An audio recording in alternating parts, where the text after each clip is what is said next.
करेंगे।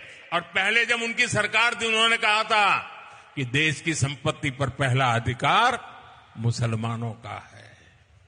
इसका मतलब ये संपत्ति इकट्ठी करके किसको बांटेंगे?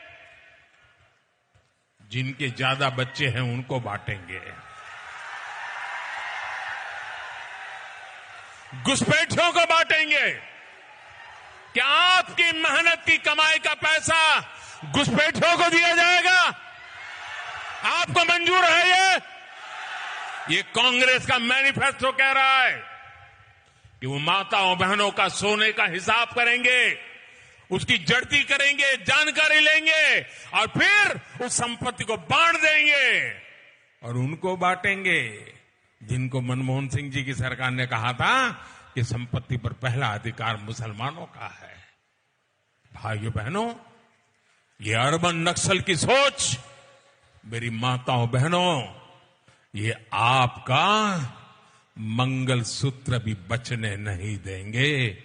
यहां तक जाएंगे मैं कहना।